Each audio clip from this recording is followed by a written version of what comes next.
Ici Nicolas Karabatic. Ici Thierry Omeya. Ici Daniel Narcisse. Alors ici Jérôme Fernandez. Bienvenue sur la radio Sport. Retrouvez Andé,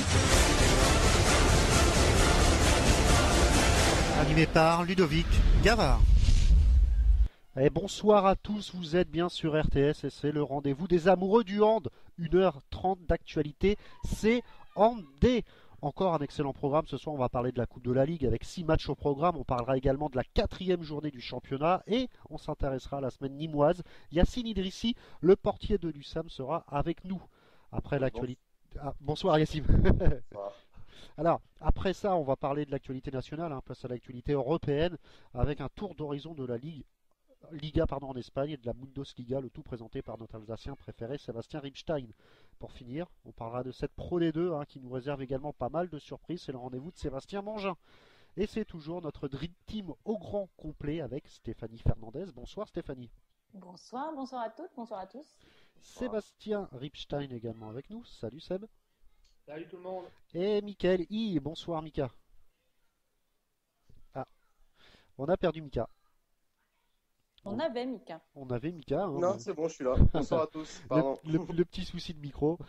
Donc, juste avant de parler avec Yacine de cette saison nîmoise qui commence, j'avais quelques petites questions à vous poser. Et la première, alors on a l'habitude de parler que du sportif, mais j'avais voulu un peu avoir l'avis de nos experts, en l'occurrence Mika, sur j'imagine que tu as entendu parler de ce joueur d'une équipe de hand arrêté pour exhibition. On a dit qu'on faisait pas ça. Ben non, mais justement, Mika, je voulais juste te poser la question. Est-ce que tu en as pas marre, toi, qu'on te salisse un peu cette image? Parce que c'est repris partout, dans toute la presse.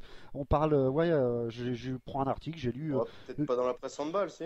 Bah, j'ai lu la presse handball, tous les sites à part Handé. On n'en a pas posté, mais les sites, je vais pas les citer, ont posté cet article-là. Et j'ai lu un truc qui m'a fait bien marrer. C'était un mec sur Twitter qui disait tout simplement, en plus d'être des tricheurs, c'est des pervers, les handballeurs. Donc voilà. T'en as pas marre, Mika, de... C'est le jeu. En même temps, c'est le jeu. Le handball commence à avoir un petit peu plus d'aura médiatique via Canal, via l'affaire l'an dernier.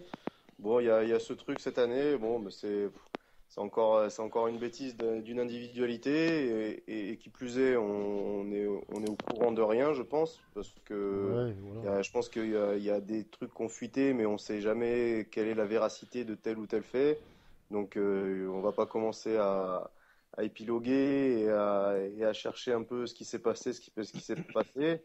C'est quelque chose qui doit se régler entre le joueur et la justice. Maintenant, les sites font leur chou gras, ils en parlent, c'est un peu leur travail aussi en même temps de commenter ce qui se passe autour de l'activité, mais je pense que c'est pas la peine d'en faire toute une histoire, c'est le problème d'une personne et c'est pas le problème du handball. On a l'impression quand même, Stéphanie, et je voulais te poser la question, qu'on loupe pas les handballeurs. Non, mais après, là, oui, on se sent un peu persécuté, mais c'est une réelle chasse aux sorcières, donc aux sportifs qui se fait en France. Pas vraiment qu'aux handballeurs. Les handballeurs, maintenant, ont le même régime que les autres parce que maintenant, un peu plus de notoriété, donc on les guette au tournant, surtout qu'on a surfé sur la vague des mecs, en plus d'être super sympas et humbles, et en plus, ils gagnent. Donc, là, c'est le petit revers de la médaille, mais très clairement, en France, je crois que on estime que on idolâtre un peu le sportif, mais on aime aussi beaucoup quand on peut le lyncher. Et après, il faut juste se rappeler que les sportifs sont tous des hommes et des femmes et que l'erreur peut être là. Après, j'ai pas les tenants, les aboutissants de ce qui s'est passé. C'est encore, comme dit Mika, on s'en fout un une peu. personne isolée. Voilà. Sincèrement, je m'en fous un peu. Ce qui me fait de la peine, c'est encore que ça tombe sur Montpellier, que ça tombe... Enfin voilà, à un moment donné, il faut arrêter ça et parler du hand. Maintenant, en plus de ça, si maintenant les petits jeunes, la nouvelle génération, on se met à faire des petits trucs comme ça, bon, on se sait surveiller. Il faut vraiment que maintenant faire plus attention. Voilà. Ouais, effectivement. Non, et juste pour compléter, tu disais on tape sur les handballeurs, on l'a peut-être aussi un peu cherché parce que pendant longtemps on s'est voulu des sportifs un peu modèles à casser un peu le football et l'argent et les dérives du foot. Donc forcément, le jour où il se passe quelque chose, c'est normal que qu'on nous reprenne un peu de volée. Mais tu sais, je pense pas qu'on se soit nous-mêmes autoproclamés super sympa, humble et tout ça. C'est d'ailleurs tout ce que disaient les journalistes de la vitrine numéro 1 qui étaient les joueurs de l'équipe de France et l'équipe de France. Maintenant, c'est clair qu'en France, ce qu'on aime, c'est faire monter les gens, mais surtout les faire descendre. Donc après avoir mis bien haut et encore bien haut, c'est un grand mot, ce sport, et maintenant, et on en retire tout le côté négatif. Donc bon, voilà, allez, affaire classique. Allez, affaire classée. On va parler de Nîmes maintenant avec Yacine Idrissi qui est avec nous. Un petit aparté quand même, c'est un peu moins puéril que de ce qu'on vient de parler, c'est beaucoup plus triste, c'est la disparition de Patricia Sorina.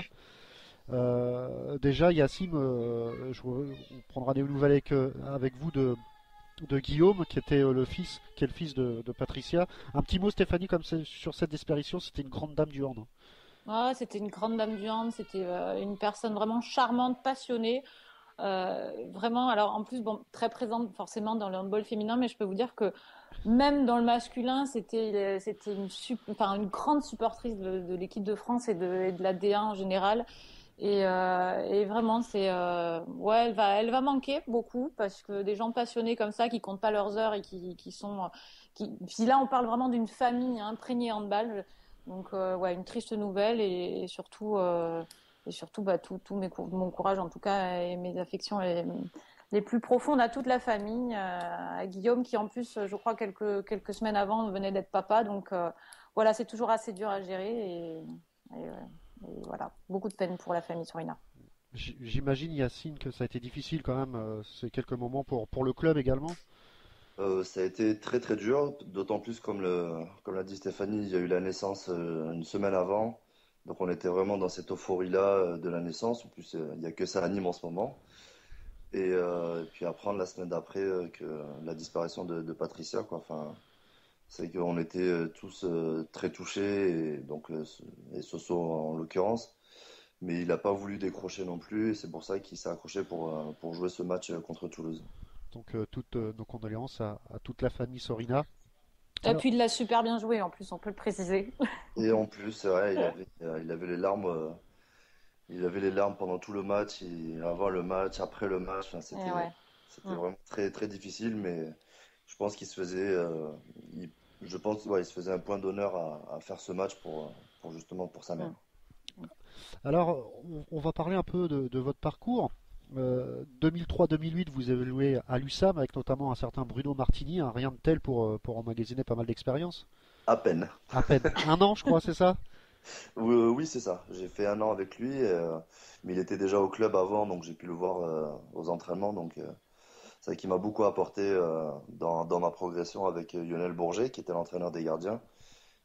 Quand Bruno est parti, c'est lui qui m'a plus ou moins aiguillé dans ce nouveau métier qui était le mien, là, donc ma passion. Et il m'a beaucoup aidé. Et puis après, j'ai pris mon envol après 2008. Ouais. Alors, en 2009-2010, vous partez à Créteil. Vous y passez 2 ans. Ouais. Pourquoi que 2 ans? Ça s'est mal passé du côté de Créteil? J'étais allé déjà pour faire une Coupe d'Europe parce que c'était l'objectif de l'USAM à l'époque. Et on arrivait 2 années d'affilée 5e. Et comme par hasard, cette année-là, la 5e place n'était pas européenne. Et j'avais vraiment envie de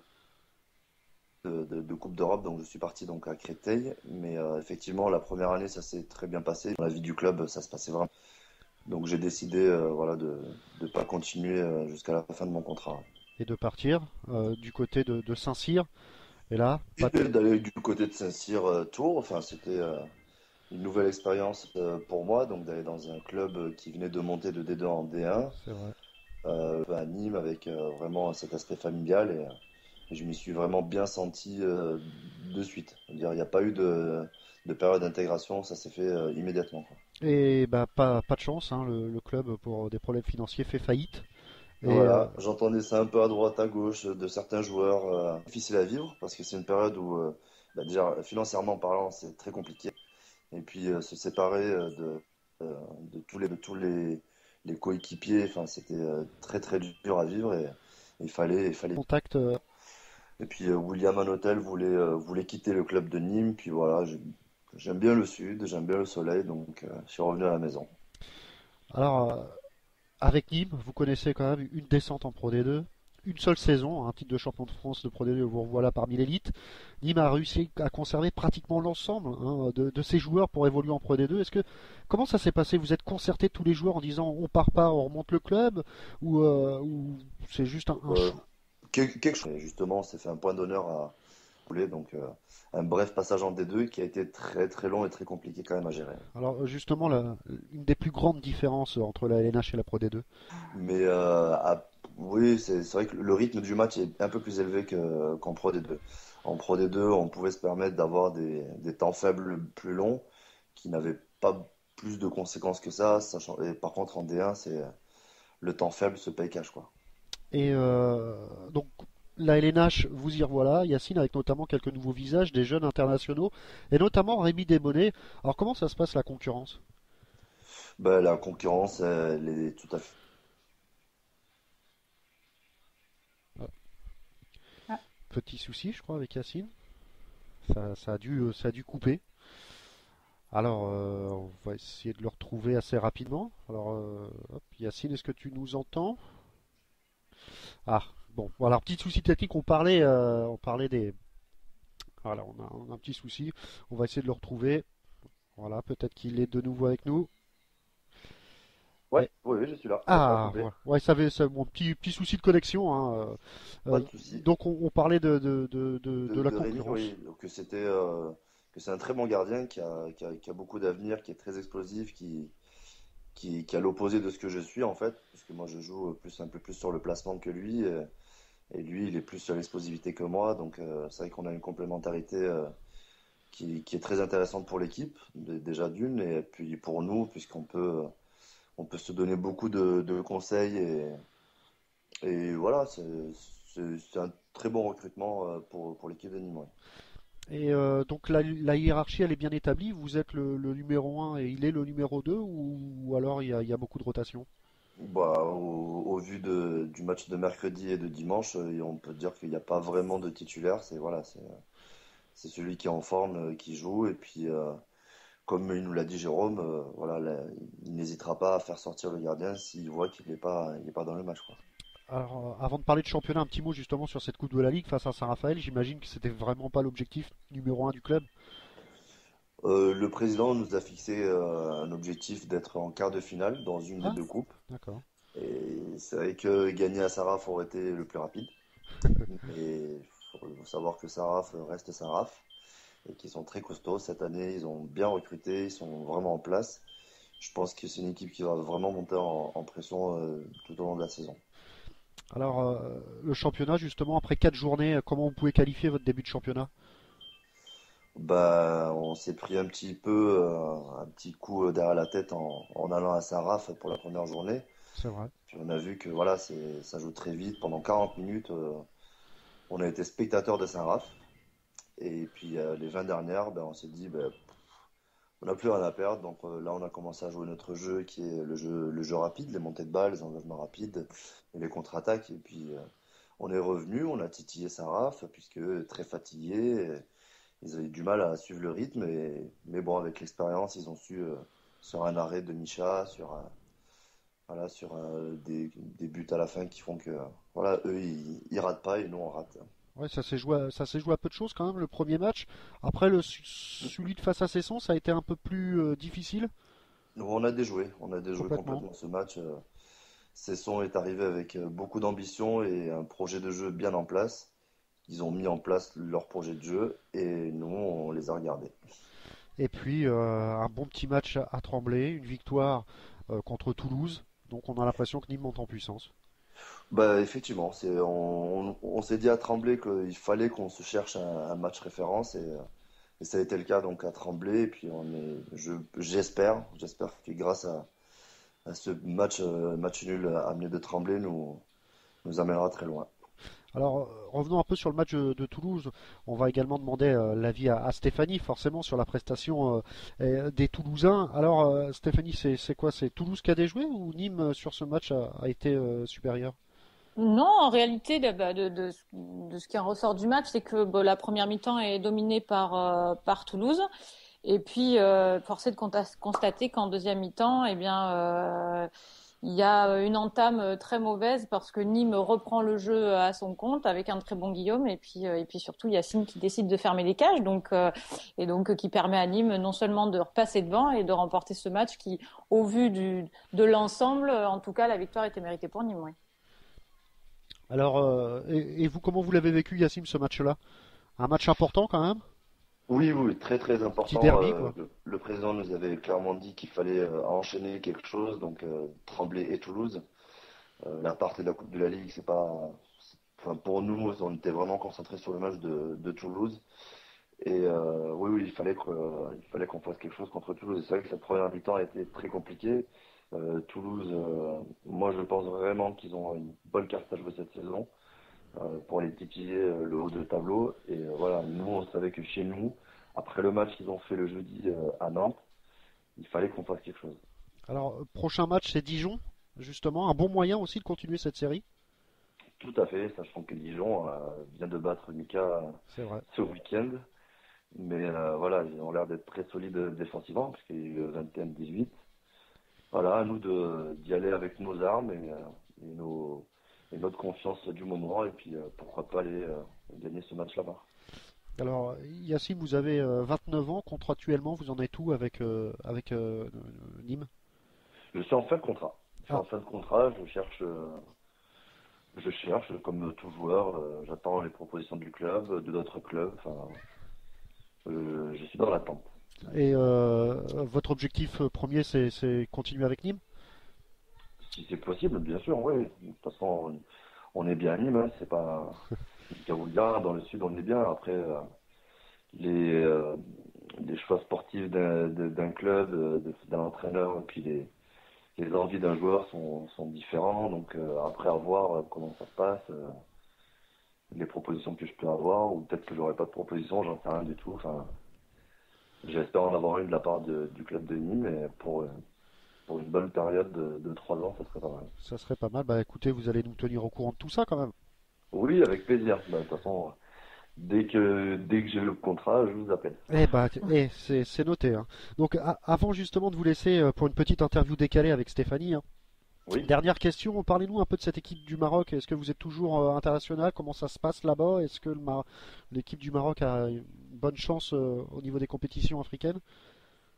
Bah, je suis toujours avec l'équipe nationale du Maroc, mais je sais pas si l'équipe du Maroc est toujours avec moi. Je Ah, pense que j'ai résumé à peu près la situation.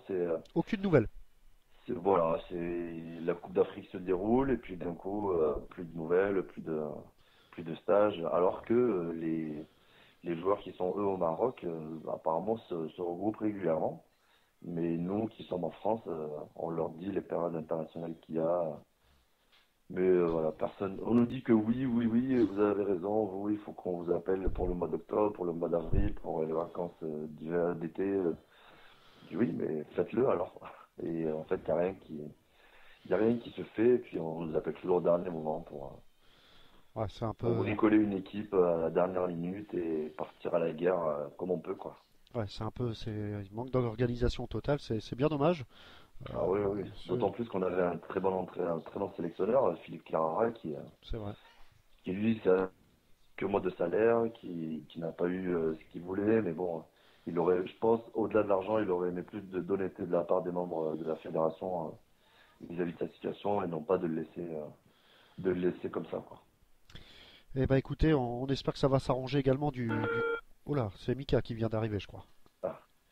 Ah, Mika. Je l'espère aussi, hein, d'autant, je sais pas, je crois, il y a Kader Rahim avec moi à l'USAM et il m'a dit qu'a priori il y aurait 4 places de qualificatifs pour les championnats du monde au Qatar.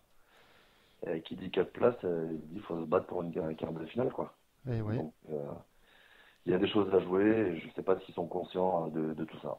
Eh ben écoutez, pareil, on va suivre l'actualité de près. C'est un peu dommage de se saboter un peu comme ça, mais voilà, peut-être des problèmes aussi financiers ou structurels du côté du Maroc qui fait que. Plutôt structurel que financier, parce que les finances sont là, mais elles sont mal réparties et plutôt détournées.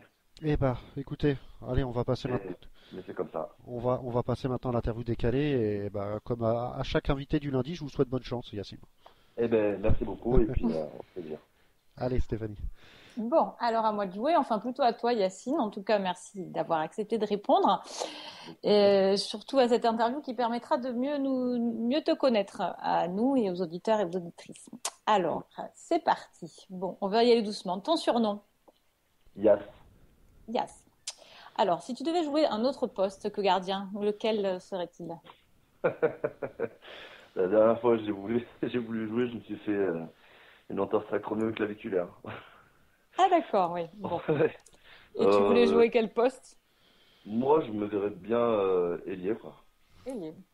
Ouais, même si j'ai été arrière gauche quand j'ai commencé le handball, je me verrais bien ailier, ouais. D'accord.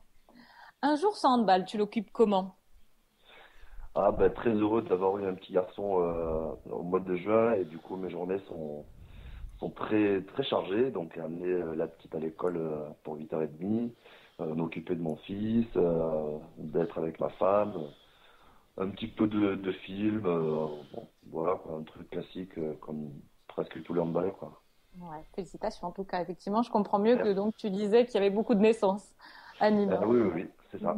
Oui, puisque Damien aussi a été papa il n'y a pas longtemps. Alors, Damien, une semaine avant moi, il y a eu moi, ensuite il y a eu la semaine dernière, et puis là, il vient d'avoir la dernière, la petite Lola de Julien Robichon et Leslie. Eh bien, bon, Voilà. parfait. Et un petit Gijo aussi qui est arrivé. Et un petit de Gigio qui petit est arrivé. Lucas. Voilà. Un petit Lucas, exactement. Qu'on félicite les parents d'ailleurs. Ben, pareil, j'en passe le bonjour. Ça marche. Alors, un tireur redoutable. Un petit quoi? Un tireur Un redoutable? tireur redoutable pour toi. Oh, Soso. Mhm. Soso, il est Celui pas que tu mal. connais et celui que tu connais le mieux, forcément. Oui, le tireur que je connais le mieux, Ouais. Robichon. Ta dernière grosse colère. Ma dernière grosse colère sur le terrain, La je dernière. pense, c'était au match de Cesson. Au match de Cesson, où je voyais mon équipe baisser la tête, ne pas vouloir y aller. Voilà, c'était une grosse colère. Mais bon, après, c'est passé, on a beaucoup discuté, et puis voilà.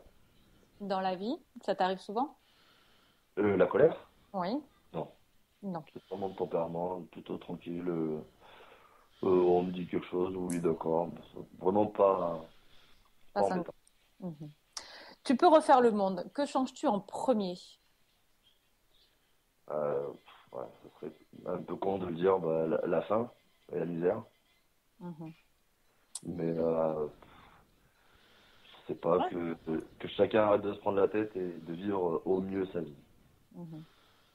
Alors, un cauchemar qui te revient souvent? Je me souviens pas de mes rêves. Désolé. Jamais. Non. Non, j'essaie de profiter de ma nuit et puis le lendemain, je me réveille. Jamais de réveil en sursaut. Oh, Non. non. Tranquille. Non, non. Ouais, D'accord. ouais.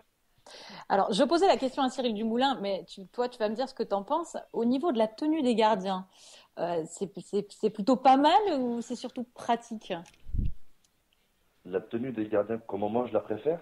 Bah, disons que c'est quoi cette tenue? Il faut qu'on en parle à un moment donné. C'est quand même un peu, c'est un Ah, peu le tenue rose. pyjama party quand même. C'est vrai que l'année dernière, avec Émile, mon suffère, on voulait un peu être flashy, quoi. Donc, on est parti sur le rose. Au détriment de Rémi qui lui déteste le rose, mais moi je trouve ça assez sympa, une petite touche un peu de rose sur le terrain, je trouve que c'est pas mal, moi. D'accord. Donc, tu es plutôt timide ou tu es plutôt grande gueule? Un peu des deux, je peux être timide quand je connais pas trop les gens, puis très très vite après Tu je peux être à parle. l'aise. Mhm. D'accord. Alors, est-ce que je peux savoir combien d'applications téléchargées sur ton smartphone tu as? Moins de 10, moins de 20 ou plus de 30?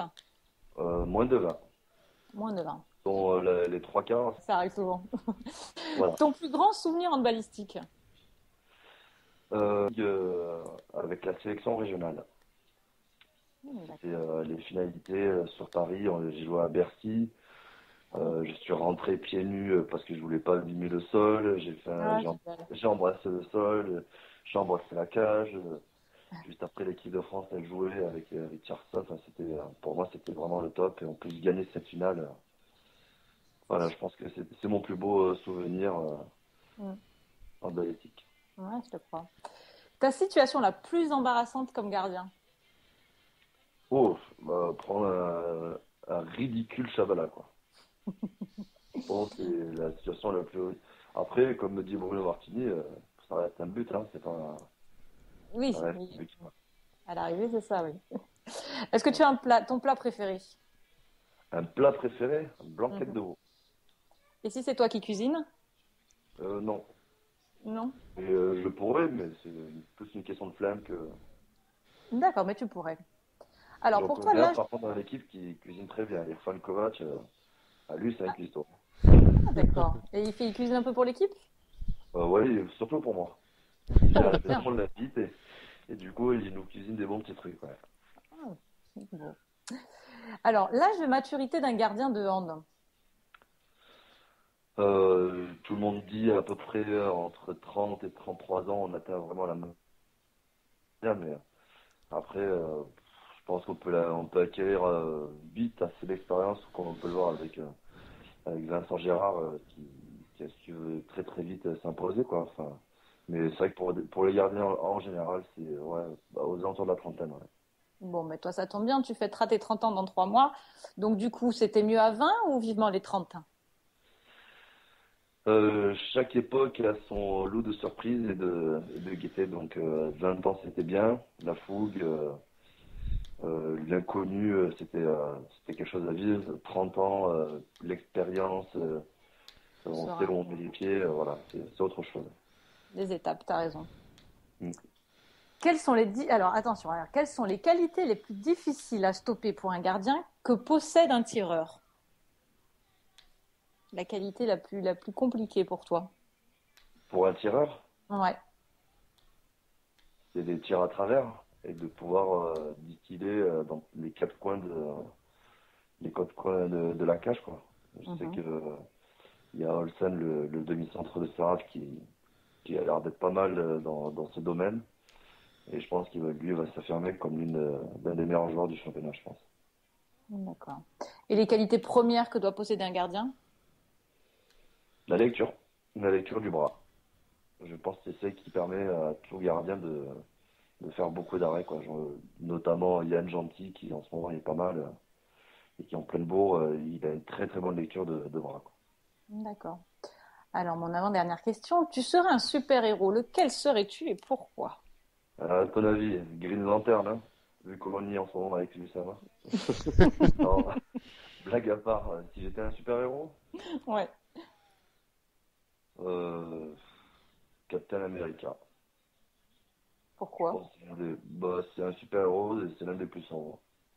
D'accord. Alors maintenant, écoute, on finit toujours par ma petite question à l'aveugle. En fait, c'est simple, c'est une question posée par l'invité de la semaine dernière qui savait pas à qui allait être posée cette question. Donc en l'occurrence, Romain Ternel qui a posé, voilà, Romain Ternel qui avait au départ posé une question, il a été pris de court. Donc si la personne acceptait de jouer gardien le temps d'un match, bon bah toi pour le coup ça tombe bien. Mais il était revenu et il avait demandé, alors est-ce que tu préfères être champion du monde et que tu ne puisses plus jouer ensuite, ou jouer en deuxième division jusqu'à 45 ans sans pépin physique? Sans hésiter, Ah, je t'ai pas entendu. Laquelle? la deuxième. Jouer La en deuxième. division jusqu'à 45 ans. Bah oui. Et prendre un max de plaisir. Voilà. Tout à Eh fait. ben, Champion du monde, merci, c'est bien. ouais. C'est bien d'être champion du monde, mais si derrière je peux plus jouer, c'est nul, quoi. Bah, je suis un peu d'accord avec toi, mais en tout cas, merci pour ta franchise. Ben, Et de ben, rien. ça a été très agréable. Alors, bonne continuation à toi, bonne chance, Merci à et toi puis aussi, et à Nîmes aussi. ça Bonne marche. saison. Merci beaucoup. Au revoir. Merci Yacine, au revoir. Merci, ciao. Merci, merci Yacine, et puis n'hésitez pas à nous parler de votre futur club, hein, en espérant que ça soit Nîmes, et puis bonne saison à vous. Merci beaucoup. Bon courage. Merci. À bientôt. Au revoir. Au revoir. Alors c'était Yacine Idrissi qui était avec nous, donc c'est sympathique aussi d'avoir un club promu hein, avec nous, même si Nîmes c'est comme si ils n'étaient jamais descendus. Mika, est-ce que tu nous entends mieux? C'est bon? Ça va à peu près. Ça va à peu près. Alors quelques petits Ouais. soucis techniques, hein, vous l'avez peut-être entendu, mais logiquement le son était parfait. On remercie Yacine d'avoir été avec nous. On va parler vite fait. Il est 20h32. On a le temps de parler de cette Coupe de la Ligue. Bon, moi, je voulais juste terminer sur Nîmes-Toulouse. Je voulais me faire monter un peu la mousse parce que c'est exactement ce que j'avais prévu. Je sais pas si vous vous rappelez, C'est vrai. mais quand tu m'avais dit que vous alliez jouer à fond à Nantes, que l'équipe de Toulouse allait jouer à fond à Nantes, je Ouais. doutais que ce serait à Nîmes et qui plus est, Ah là, quand c'était la j'ai vu ça, totale. J'ai pensé à toi, oui, effectivement.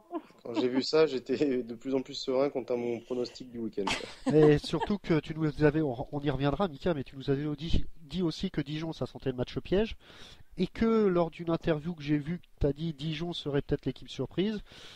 Bah, tu t'es pas planté non plus, hein. On va en reparler. Ouais, j'aurais préféré pour le coup. Ouais, c'est vrai, on va en reparler avec, Ouais. avec Aix. Alors justement, Toulouse a fait un match quand même de fou, on va le dire, face à Nantes, hein, Stéphanie. Ça s'est joué aux Ouais. prolongations. On a vu vraiment deux équipes très combatives, deux équipes qui ont pratiqué un excellent temps de balle. Fallait un vainqueur et malheureusement, pour vous, pour les Toulousains, ça a été Nantes. Ouais, mais bon, après, en tant qu'amoureuse du handball, une super promo de ce sport, comme on a depuis le début de l'année sur les chaînes de Canal. Donc, moi, très heureuse parce qu'il y a beaucoup de personnes que j'apprécie beaucoup à Nantes. Après, des matchs comme ça, sincèrement, quand ça se passe, quand ça joue sur si peu de choses, à la fin, c'est la roulette russe. Donc, pas voilà, pas avoir honte, pas à rougir de la défaite, et en tout cas un super match, assez costaud, assez relevé, et La roulette russe, mais j'attends. vous avez mis 5 balles dans le chargeur quand même, parce que le choix des tireurs de penalty, c'était assez étrange. Alors là, écoute, je te laisse commenter parce qu'effectivement, ce choix-là, Alors après, je sais on pas peut en à dire. l'entraînement, mais Osmaïch, défenseur exclusif, on l'a vu, il a tenté une espèce de roucoulette qu'il a complètement raté. Et Zviège, pourquoi pas, les pivots de temps en temps sont, mais c'est pareil, il fait un tir moisi mi-hauteur, donc j'en déduis que c'est pas forcément sa tasse de thé. Mais J'ai aussi été surprise. Je m'attendais à voir Rémi Calvel, je m'attendais à voir voilà, enfin Shell, ouais, c'est ça, ouais. des manières de ballon, quoi. Bah écoute, c'était peut-être un peu pour créer la surprise, je sais pas. J'aimerais bien te répondre, mais là pour le coup, voilà, Ouais, ils ont surpris les joueurs qui tiraient en fait. c'était une technique. Ah, c'était bien préparé, hein. Euh, on a vu également, Stéphanie, encore des temps morts un peu bizarroïdes, hein, quand même. On en parle de ces fameux temps morts ou pas? Mika, je crois que tu peux te lâcher là. Bah, non, parce que pour le coup, bon, j'ai pas vu le match en entier, je l'ai regardé sur l'iPhone un peu dehors là, donc pas dans de très bonne qualité, mais j'ai pas été choqué par des prises de temps mort. Il y en a même un que j'ai trouvé plutôt bien posé, à un moment où ils étaient un de moins et où ils n'arrivaient pas à trouver la solution là, et juste avant le coup de sifflet des arbitres, il prend un temps mort. Mais Stéphanie peut peut-être nous en parler si, je sais pas. Alors là, non, en parler, c'est un grand mot. Après, c'est des choix du coach de poser des temps morts en début de match. Alors c'est vrai que contre Nantes ou même il posait des temps morts très tôt, peut-être trop tôt, ce qui fait que après sur la fin de match, il a plus de marge. Donc après, c'est quelque chose qu'on observe depuis le début de saison. Donc peut-être que c'est une façon aussi de manager, d'expliquer les choses. Là-dessus, non, j'ai pas à commenter. Après, il s'avère que là, effectivement, pour le coup, ce qui était dommage, c'est qu'à la fin, quand c'est un peu serré, il n'y a plus de temps mort pour recadrer, pour vraiment donner des détails. Mais après, bon, Antille en a pris un, donc ce qui a permis d'aussi aider Toulouse, pourquoi Voilà, pas. exactement. Alors Nantes-Toulouse, on l'a dit, défaite d'un petit but, ça se joue en prolongation 32-31. Une autre équipe se déplaçait du côté de Chambéry, c'est Aix-en-Provence. Mika, tu nous l'as dit, c'était pas la priorité du club. Mais bon, au vu du résultat à la mi-temps, on pouvait peut-être espérer mieux pour Aix. Ouais, non, mais de toute façon, je pense bon, si on avait été encore dans le match un quart d'heure à la fin, peut-être qu'on aurait joué, mais c'était pas vraiment notre objectif. On voulait vraiment se préparer pour ce match de Dijon. Bon, malheureusement, ça n'a pas porté ses fruits, mais Chambéry a bien géré son match et puis un petit peu aidé par les arbitres qui ont bien vu qu'on n'allait pas les embêter ce soir-là et qui s'en sont donnés à cœur joie. Alors, je parle pas souvent des arbitres, j'aime pas trop ça. Il faudrait que je à tête reposée pour me faire une idée plus claire, voir s'il n'y avait pas de décision dans les deux sens. Mais à chaud comme ça, j'ai vraiment eu l'impression que toutes les décisions allaient dans le sens de Chambéry. C'était un petit peu dommage parce que ça a vraiment tué le match, quoi. On était à -1, -2 et il y a un enchaînement de 2 minutes inexplicable, notamment un où Luka Karabatic prend Basic sur 1 contre 1, il s'arrête de jouer, il regarde l'arbitre et du coup, comme il le regarde, il lui met 2 minutes. Enfin, c'était assez bizarre. Mais bon, je vais pas On va pas appuyer. m'étendre là-dessus. L'important pour nous, c'était Dijon et Chambéry en a profité. Alors, d'autres équipes, on l'a dit, hein, Nîmes s'est incliné de 4 buts face à Saint-Raphaël 29-25. Montpellier a battu Dijon 33-21. Cesson-Ivry 25-24. Et il y a une équipe qui va vraiment mal en ce début de championnat. C'est Tremblay qui a perdu sur le terrain de Célestat. Alors c'est la coupe, mais en championnat ça va très mal. Également 29-27. Un petit mot, Sébastien, on t'a pas entendu encore parler, mais un petit mot soit sur ton favori. On va retrouver les mêmes encore dans cette Coupe de la Ligue. Ah, et ben voilà pourquoi il parle pas. C'est qu'il est pas là. On a perdu. Je suis là. Ah, alors Sébastien.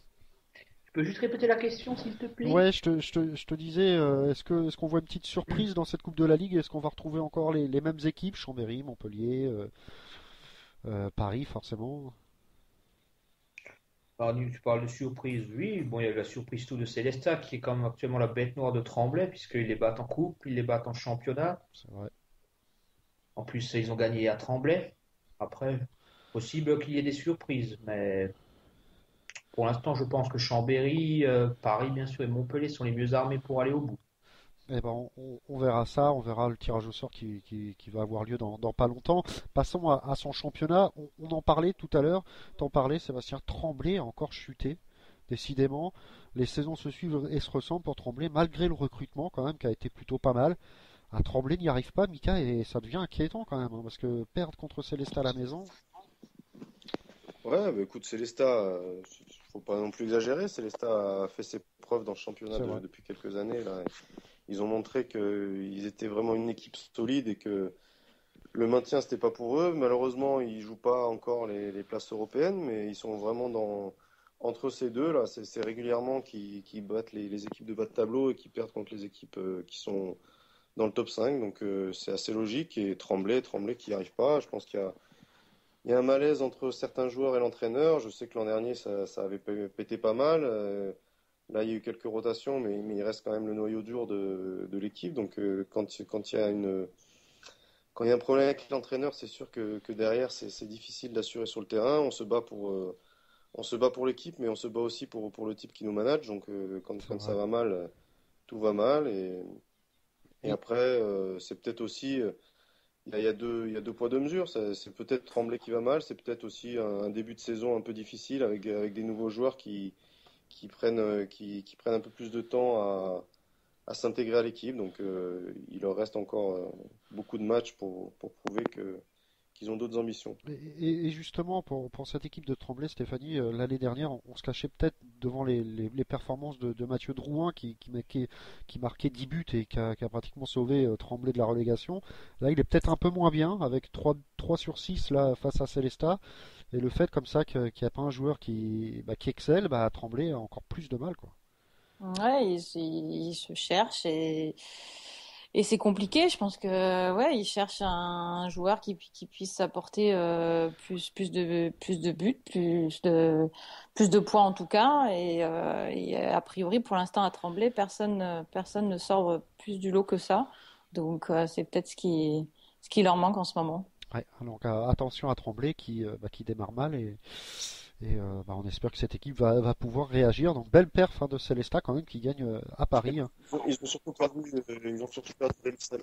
Ils ont surtout perdu Rémi Salou qui, je ne sais pas pour combien de temps il y en a, mais ça va faire beaucoup de mal parce qu'en défense il était très important et c'était un de leurs seuls pivots d'attaque aussi, donc ça va pas les aider. Et ouais, c'est vrai, donc ils vont peut-être appeler Benoît Perabou, hein, si tu nous écoutes, Benoît. Non, effectivement, grosse blessure de Rémi Salou, on lui souhaite un prompt rétablissement également. Alors il y a aussi, on va parler un peu de Dunkerque qui a été défait, ça c'est une petite surprise quand même, face à Saint-Raphaël sur le terrain de Dunkerque, 23-25. Alors j'ai une petite question du chat, Sébastien, qui nous dit est-ce que la défaite de Dunkerque proviendrait-elle pas des efforts fournis en Ligue des Champions? C'est une bonne question, ça. C'est pour ça que tu me réponds pas. Ah, Par rapport aux efforts fournis, voilà, est-ce que la Ligue des Champions gâche pas un peu ce match-là, quoi, face à Saint-Raph? oui et non. Oui, parce que c'est vrai que la Ligue des Champions, c'est nouveau pour eux.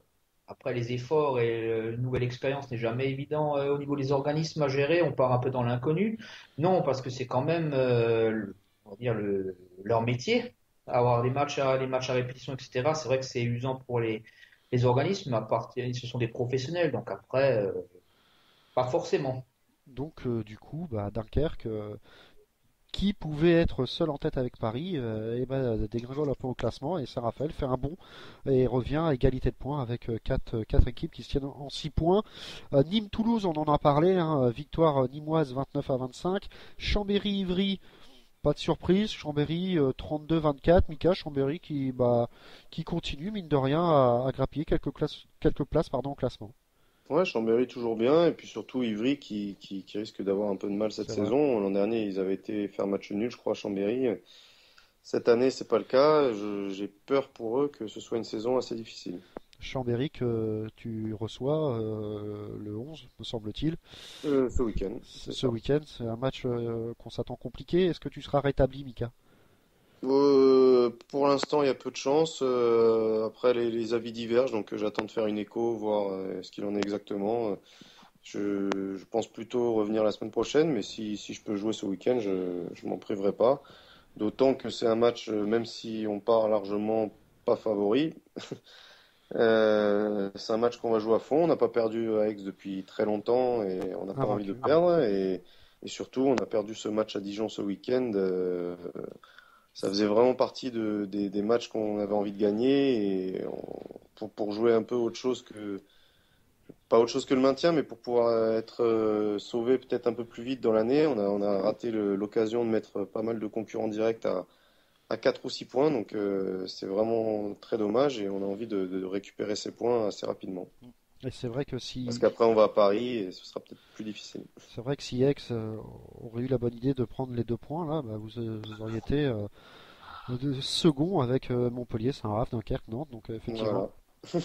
hein, excuse-moi. C'est là que les grandes équipes, on n'est pas encore une grande équipe et on a raté le coche assez lamentablement en étant en échec complet en attaque malgré une grosse défense qu'on n'avait pas l'année dernière et on est incapable de monter les ballons et de mettre des ballons au fond en attaque placée à part Yozu, Gonileos qui nous a fait une grosse partie. Le reste des arrières particulièrement a été très en échec et les ballons sont pas non plus allés sur la base avant donc c'était un match assez plat en attaque. Et comment tu la trouves cette équipe dijonnaise, Mika? Est-ce qu'elle elle va pas faire bilière forcément?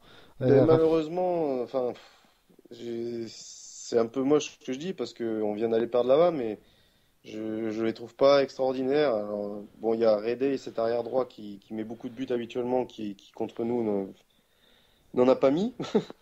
Et celui qui l'a remplacé met 5 buts, c'est pas mal. Ils ont un demi-centre Naudin qui est non-stop en train de faire des 1 contre 1 et qui use les défenseurs. Puis ils ont une défense assez solide aplatie, mais on a aussi complètement déjoué parce que c'est une défense sur laquelle il aurait fallu prendre des shoots de loin et on les a pas pris. Et Vasilakis nous a manqué un peu sur ce match. Je pense que s'il avait été là, on aurait pu un peu débloquer beaucoup de situations en attaque, mais je pense que ça va être dur aussi pour eux cette saison, mais on leur a donné un peu d'espoir, donc Et un à eux de surfer là-dessus. bon gardien dijonnais, hein, 16 sur Oui 34. aussi, oui. Donc Stojinovic qui a fait une très belle partie. Donc Dijon qui s'impose face à Aix-en-Provence. Il y a une autre équipe, Stéphanie, pareil, qui arrive aussi seconde. Hein, c'est Nantes. Nantes qui est partie de s'imposer du côté de la Bretagne, qui a battu Cesson 18-24. Les Nantais, faudra toujours compter sur eux aussi. Hein. Bah oui, bien sûr, il faudra compter sur eux, d'autant plus qu'ils commencent à récupérer un peu tous les blessés qu'ils avaient. Ouais, Et je ouais. sais qu'ils avaient l'infirmerie quand même pas mal remplie. Donc petit à petit, ils sont en train de, voilà, ils sont en train de réintégrer Alberto Entre-Rios, Jorge Maqueda. Donc ils vont commencer à prendre le rythme et c'est une équipe qui va, oui, qui va de toute façon, bon, elle crée plus la surprise parce que maintenant on l'attend. Donc elle va être en tout cas là où tout le monde l'attend en fin de saison, je pense. Et on va parler du gros match PSG-Montpellier. Alors ça a été le match de la semaine. Alors on avait Pierre Manjot hein, du côté de Paris qui nous a pris les réactions d'après-match et on va écouter celle de Dannone qui nous parle un peu de ce match et puis celle de Canaillé et puis on va demander un peu l'avis aussi à nos experts de savoir si, comme l'a dit Gardan dans la presse, est-ce que Paris a répondu à toutes les attentes. Bah, c'est la question. Allez, on écoute Patrice Annonay au micro de Pierre Manjot en exclusivité pour Rondé. Si cela fonctionne, normalement, il n'y a pas de souci. Ça met un peu de temps, forcément, mais ça va venir. Vous inquiétez pas, voilà.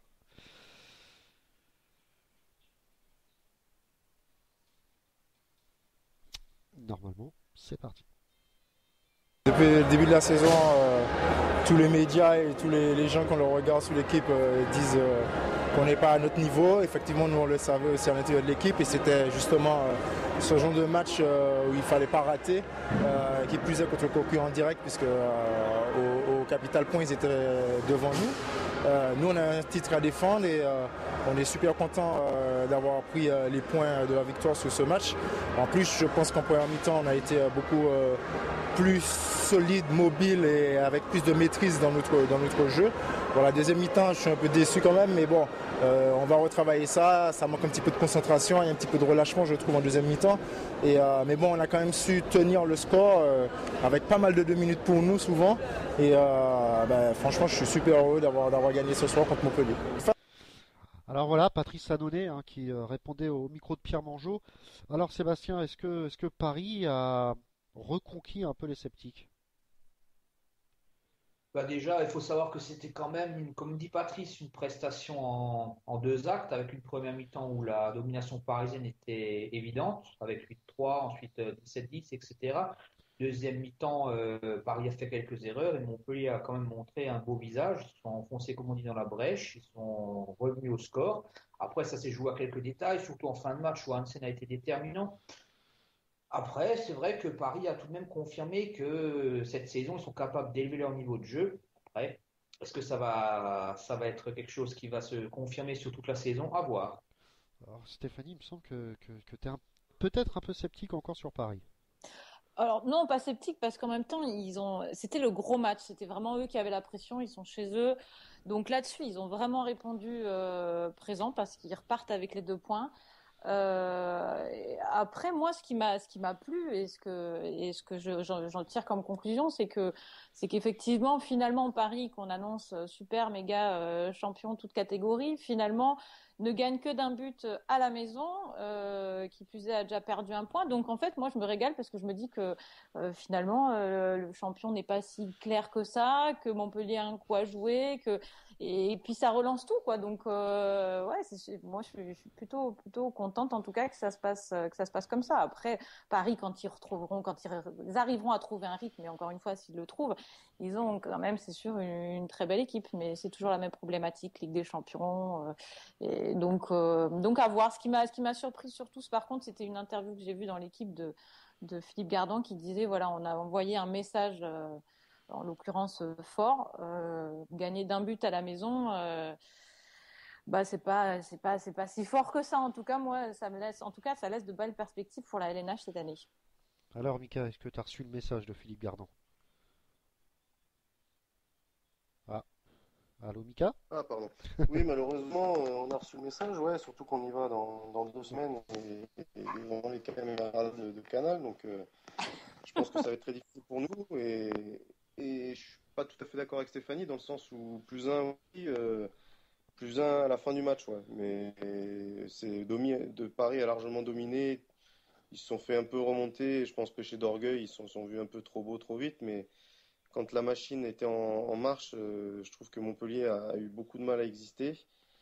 Et finalement, c'est le pari qu'on attend toute la saison. Et puis gagner même d'un but contre Montpellier, qui je pense, a vraiment une belle équipe cette année, même s'il manque encore un arrière droit de carrure internationale. Ça fait des années que je le dis, et j'ai l'impression qu'ils n'ont pas envie de mettre les sous sur ce poste-là, mais c'est bien dommage, parce que ils l'ont répété tout au long du match, 6-0, ça montait pas trop.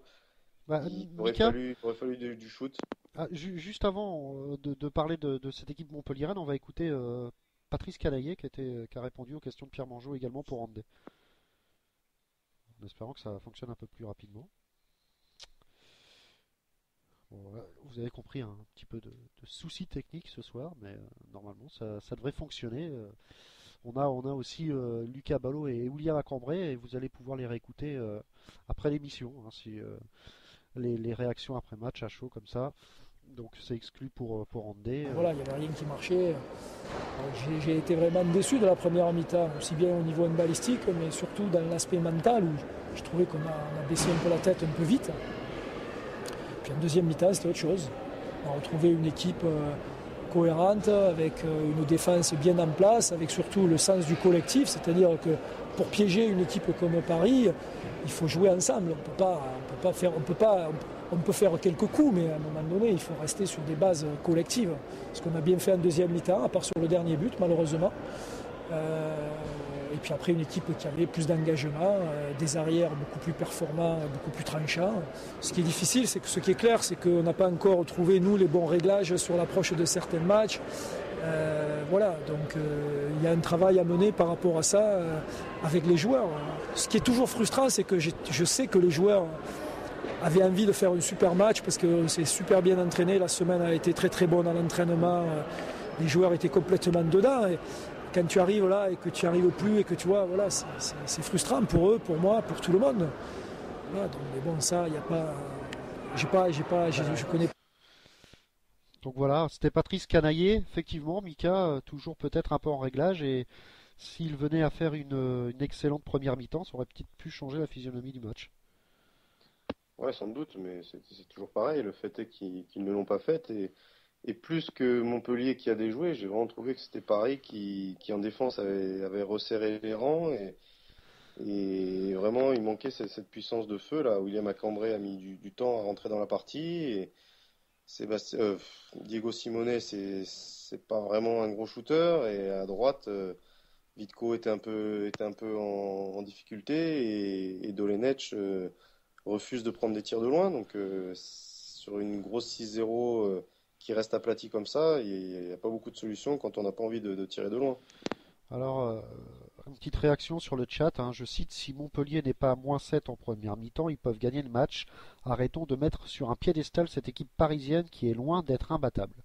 Donc ça rejoint un peu ce que tu disais, hein, Stéphanie. Ouais, enfin non, enfin après c'est sûr que si Paris trouve son rythme de croisière, ça va être chaud, mais si Montpellier le trouve aussi avec Vite, avec William, alors je suis d'accord avec Mika. William est encore trop irrégulier pour pouvoir tout le temps compter sur lui, effectivement au niveau des tireurs, mais parce que je pense aussi qu'ils cherchent leur rythme de croisière, qu'avec tout ce qui s'est passé l'année dernière et puis voilà dernièrement, bon tout est un peu plus compliqué. Mais très sincèrement, je vois que la saison va être très longue et que tout est faisable, parce que si Montpellier se retrouve en Coupe d'Europe dans une super phase et que Paris galère un peu plus, enfin ou l'inverse, hein, mais en tout cas voilà, c'est faisable. Donc non, une belle saison qui s'annonce. Ouais. Enfin pour moi de mon côté, j'en reste persuadée. Pour répondre au chat, s'ils sont pas à +7, à -7 à la mi-temps, ils peuvent gagner le match. Ouais, nous, si à Dijon on est à +8 à la mi-temps, on peut gagner le match aussi. C'est le handball. Et on remercie Sabine, hein, qui nous remonte un peu toutes les questions du chat. En fait, la question vraiment, c'est de savoir qui a déjoué et a permis l'autre. Voilà. En fait, chacun campe sur sa position, de se dire on a fait déjouer l'autre et du coup, on a été meilleurs, j'ai l'impression, en tout cas les deux équipes.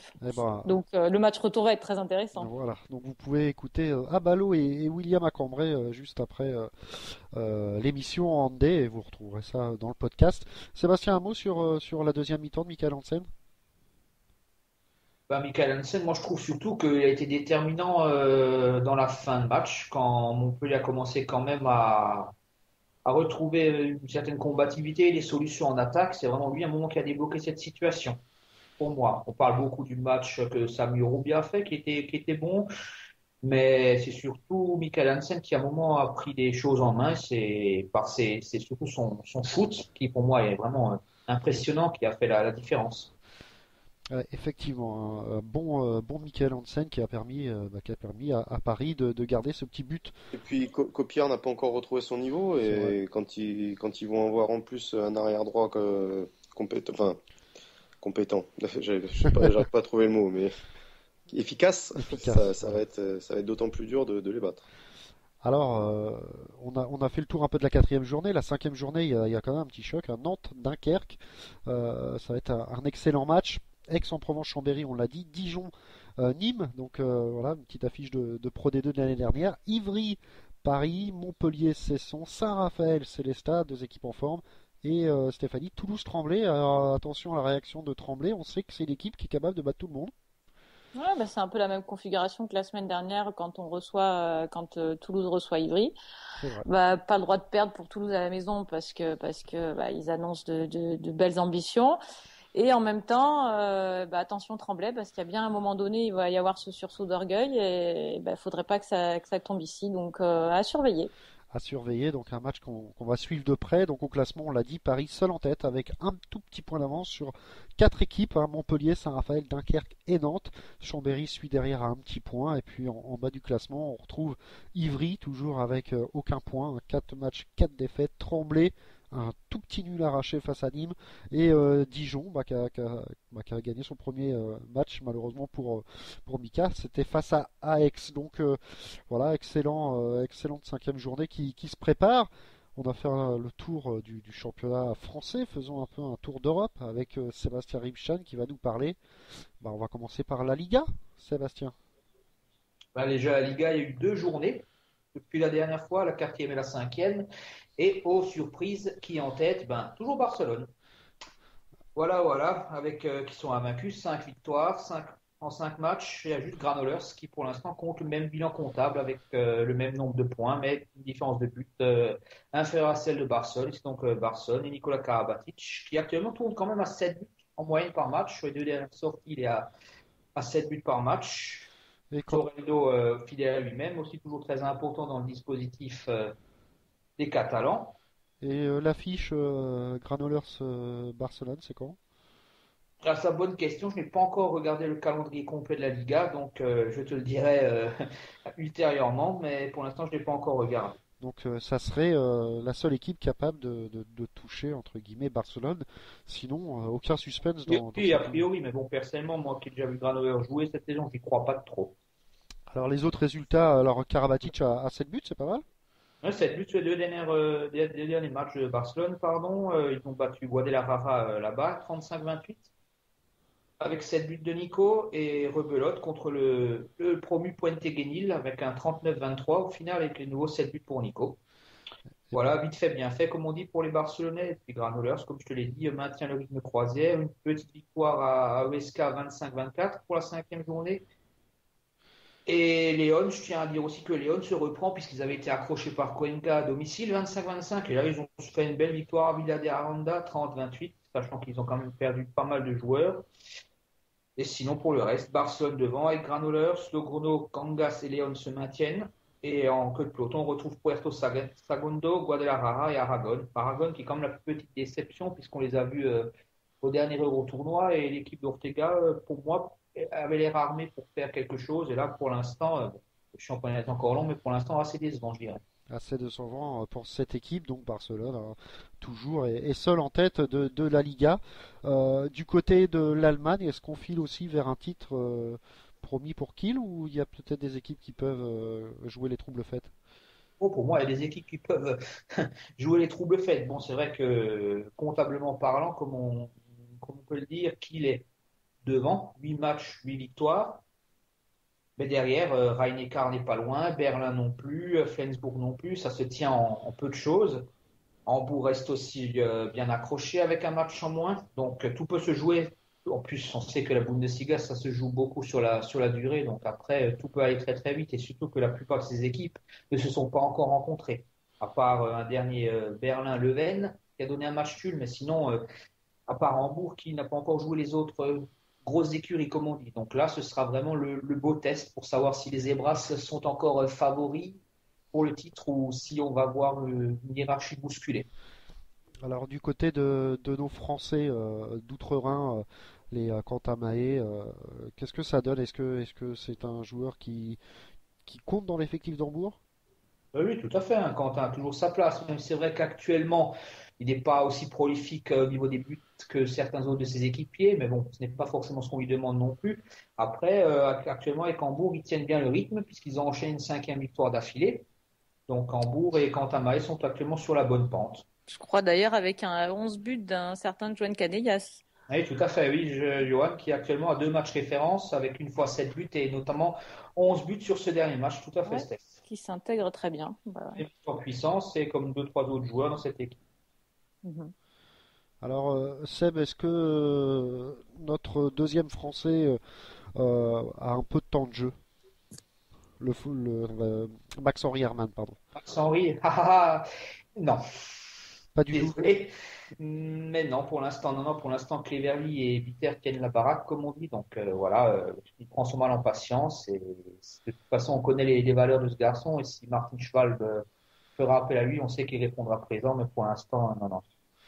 Bon, bah ok, alors... Surtout que les deux gardiens, comme je te l'ai dit la semaine dernière, ils tournent assez relativement bien. Si Bitter n'est pas bon, c'est Cleverly qui est bon et inversement. Donc je ne verrais pas l'intérêt de faire une rotation, on va dire, au niveau des gardiens, sauf si bien sûr il y a des blessés, etc. Voilà. Alors, un petit point sur les matchs et le classement, alors, du coup. Tout à fait. Donc, comme je t'avais dit, Kiel, 8 matchs, 8 victoires. Là, une dernière victoire un peu plus convaincante à domicile. Bon, l'adversaire, c'était Minden, sans faire injure. 34-25 pour Kiel. 19-11 à la mi-temps, donc une partie relativement bien maîtrisée. Et surtout, pour les détracteurs des gardiens de Kiel, nouvelle fois, un super match de Zostrand avec 19 arrêts quand même, qui a fait aussi la différence par moment. Ensuite, Flensburg, en match avancé, s'était imposé à Lemgo, 34-30, avec, bon, il n'y a que 4 buts au final, mais Flensburg a dominé son sujet. Ensuite, donc, Hambourg a battu Göppingen, 31-29, avec une super fin de match, quoi, avec les buts de Canellas qui ont vraiment compté double, puisque Göppingen a vraiment fait une super deuxième mi-temps et ça s'est joué à pas grand-chose. Mais bon, comme dirait Mika, c'est le handball. Ensuite, Lübeck-Hanovre, assez équilibré pendant 60 minutes, 28-28. Magdebourg s'impose facilement chez le promu Emsteden 36-25, alors que du côté des Gladiators, il y a pas mal d'absents, mais sans conséquence. Bergisch, le promu, peut s'en vouloir parce qu'il loupe une belle occasion de prendre les 3 points à domicile, mais bon, match nul au final, 29-29. Le choc de la journée Berlin-Rhein-Neckar, 21-21, alors que pendant plus de 40 minutes, les Fuchs berlinois menaient les débats, et au final, la bonne affaire pour les Lions de Rhein-Neckar. Gummersbach ne rate pas sa deuxième à domicile et s'impose contre Eisenach, l'autre promu 30-24. Gummersbach, c'est l'ex-club de Quentin Mahé, faut-il le rappeler. Et enfin, Ivano Balic et Wetzlar, malheureusement, sont toujours malades, on peut dire, à domicile, et ils s'inclinent contre Melsungen 25-30. Ouais, c'est effectivement. Et donc au classement, toujours Kiel. Toujours Kiel devant, Rhein-Neckar toujours dauphin, Berlin, Flensburg et Hambourg se partagent les places derrière. Bergisch, comme le promu, se maintient en milieu de tableau, et en queue de peloton, Gummersbach, Balingen et Wetzlar se partagent les dernières places, enfin le ventre mou du tableau, pardon, et Minden, Eisenach et Emsteden, eux, c'est la queue de peloton, voilà. Donc attention à ces équipes qui sont déjà en danger. Un petit mot rapide sur les autres équipes européennes qui nous intéressent, qui participent notamment en Ligue des Champions. Ben déjà, il y a eu un petit en Pologne, un petit choc assez sympathique entre Plock et Kielce. Du côté de Plock, alors victoire du champion titre, c'est-à-dire le Targi Kielce 32-28, avec une grosse partie d'Ivan Supic, le Croate, et ensuite de l'Espagnol Aguina Galde. Stéphanie parlait de Canellas qui a trouvé sa place à Hambourg. On peut dire que Aguina Galde a trouvé sa place en Pologne. Et puis, je pense qu'on a fait le tour, à moins qu'on a oublié quelque chose, une petite news. Non, rien de spécial. une petite news, la prochaine rencontre de la Ligue des Champions de nos clubs français, si tu veux. Bah allez, je t'en prie, Sébastien. Donc, dans le groupe B, Dunkerque aura l'honneur de recevoir les Danois de Kolding. Alors, on l'espère, une victoire pour les équipiers de Vincent Gérard, mais face aux Danois, ils peuvent le faire, mais pas évident, puisque Kolding, c'est quand même une équipe bien armée. Bon, le PSG ira du côté du Vardar, et le Vardar, on sait que, comme diraient certains autres,